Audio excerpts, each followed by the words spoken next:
Samajwadi party के राज्यसभा सांसद रामजी लाल सुमन के काफिले पर अलीगढ़ में करनी सेना के कार्यकर्ताओं ने हमला कर दिया है, जिसको लेकर सूबे की राजनीति गर्मा गई है। हमले को लेकर सपा प्रमुख अखिलेश यादव ने उत्तर प्रदेश सरकार और राज्य के डीजीपी प्रशांत कुमार पर बड़ा आरोप लगाया है। उन्होंने कहा है कि इस हमले के पीछे सरकार और डीजीपी का सपोर्ट है।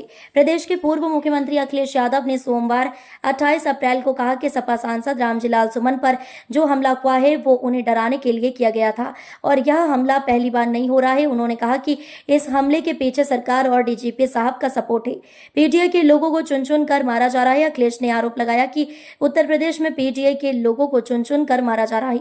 उन्होंने कहा कि यह हमला इसलिए भी हुआ है क्योंकि रामजी लाल सुमन दलितों को कुचलने के खिलाफ आवाज उठाने के लिए बुलंदशहर के उस सुनहरा गांव में जा रहे थे, जहां सत्ता के कुछ लोगों ने दलितों को कई बार बेरहमी से रौंदा था।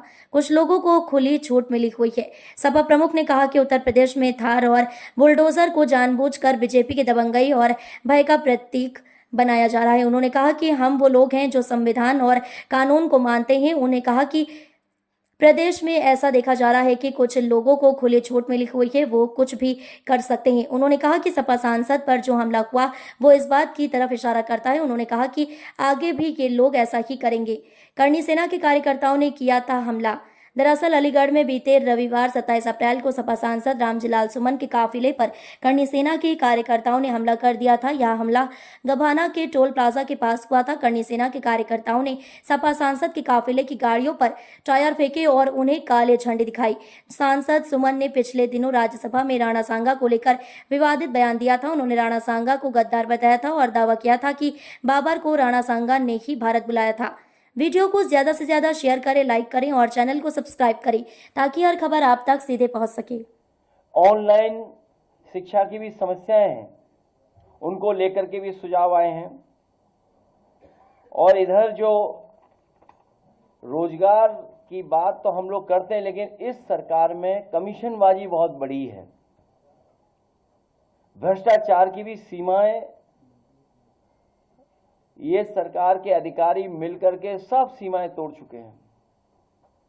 इसी तरह मुद्रा वाली योजना को हम लोग बार बार कहते हैं और कई बार कहा कि 33 लाख करोड़ रुपए बांटे गए हैं और 52 करोड़ लोगों को पैसा मिला है। और ये सरकार मानती थी कि एक व्यक्ति को कम से कम रोजगार इससे मिलेगा। तो अगर ये बात हम सरकार की स्वीकार कर लें तो एक भी नौजवान बेरोजगार नहीं बचना चाहिए, हर एक के पास रोजगार होना चाहिए। युवा ही संविधान की रक्षा करेंगे और न केवल संविधान की रक्षा करेंगे बल्कि आरक्षण को भी बचाने का काम यही युवा करेंगे मिलकर के। हाल ही में जो घटना हुई है, ये जो हमला हुआ था,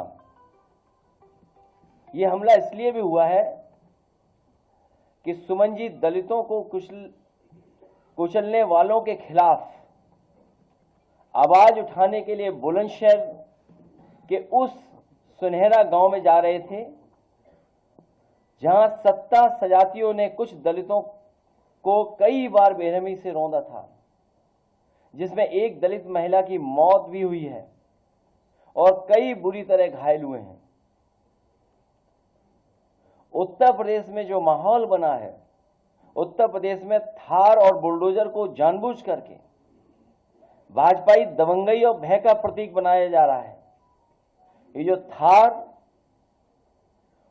और ये बुलडोजर सरकार जानबूझ करके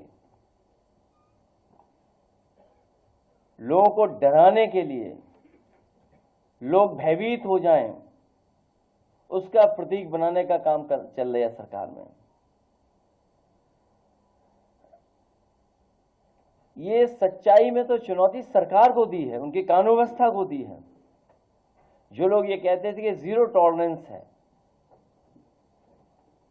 जो चुनौती दी गई वो सीधी सीधी चुनौती दी गई है।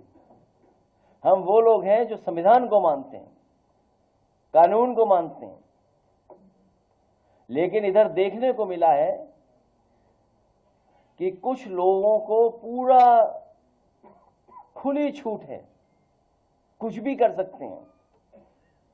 और स्वाभाविक है, वो इसलिए छूट है क्योंकि उन्हीं के स्वजाती लोग बैठे हुए हैं, ऊपर से लेकर के नीचे तक। ये जो बुलंदशहर में हमला हुआ है सांसद आदरणीय रामजी सुमन जी पर, ये हमला कहीं न कहीं इशारा करता है कि उनको सरकार का पूरा सहारा है। याद कीजिए, एक दिन मैंने ये कहा था इसी ऑडिटोरियम में कि सरकार के लोग अभी तो औरों को धमका रहे हैं, लेकिन एक समय ऐसा आएगा ये सरकार के लोग किसी को नहीं छोड़ेंगे। और उसी का उदाहरण हम लोगों को देखने को मिला है।